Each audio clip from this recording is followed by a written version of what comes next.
Hi everyone, আজ থেকে আমাদের নতুন সেমিস্টার শুরু। হ্যাঁ জানি, আমি অনেকদিন পরেই ভিডিওটা দিচ্ছি, আসলে এডিট করা হয়নি, গলার অবস্থাটা কিছুদিন একটু খারাপ ছিল। সকালবেলা দেখো ওয়েদারটা কেমন যেন মেঘলা হয়ে আছে, তাও আমরা প্রথমবারের জন্য নতুন ক্লাসরুমে বসতে পেরেছি, তো খুব মজা। যে প্রথমে জানতাম যে একদিনের জন্যই বসবো, তারপর তো আমাদের ওটাই পার্মানেন্ট হয়ে গেল, তাই খুব খুশি ছিলাম। তবে এটা ঠিক, আমরা নিচের ক্লাসরুমটা মানে আমাদের পুরোনো ক্লাসরুম আর বেঞ্চগুলোকে খুব মিস করছিলাম।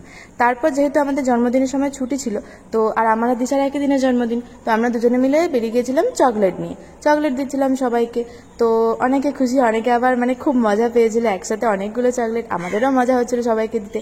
আর সাথে সাথে আমরা পেলাম সারপ্রাইজ গিফট। হ্যাঁ, গিফটটা যে আজকেই পাবো সেটা জানতাম না, তবে গিফটটা আমি জানতাম। এই যে অর্ণিমা বানিয়েছে, ওর জন্য এই হারটা বানিয়েছে আর চিঠি দিয়েছে, আর আমার জন্যও বানিয়েছে, তোমরা দেখেই নাও কি বানিয়েছে।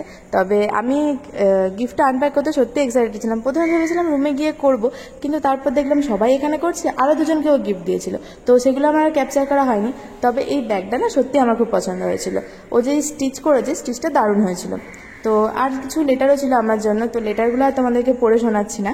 তারপরে তো সারাটা দিন অনেকগুলো ক্লাস হলো, প্রথম দিনের ক্লাসগুলো বেশ ভালোই হয়েছিল, তবে নতুন নতুন তো একটু অন্যরকম লাগছিল ক্লাসরুমটায়, তবে বেশ মানিয়ে গেছিলো ক্লাসরুমটা। আর দেখো, যেহেতু নিচে ছিলাম আগে, বেরোনোর সময় এত ভিড় হতো না, এখন উপর থেকে বেরোনোর রাস্তা কম, তাই দেখো পুরো ভিড় হয়ে গেছে এখানটাতে। আর তারপরে এই যে দেখো রোদ উঠে গেছে, আমরা হেঁটে হেঁটে ফিরছিলাম, আর এখন দেখো ওয়েদারটা দারুণ। তারপর কিছুক্ষণ বাসের জন্য ওয়েট করছিলাম, তারপর গিয়ে টিফিন করে আবার চলে এসেছিলাম সেকেন্ড হাফে। এই যে সেকেন্ড হাফ থেকে ফেরার সময় এরা কি যে ব্লগ করার চেষ্টা করছিল বা নিউ ব্লগিংয়ের চেষ্টা করছিল হয়তো, যাই হোক, তো আমি ক্যাপচার করছি দেখে তো মানে আরেকটু এসে আগে এসে ওরা বললো যে আরেকবার নেই, তো জাফরিনের রিকোয়েস্টে এটা আমি আরেকবার নিলাম। তারপর আমরা বাসে করে ফিরলাম হোস্টেলে।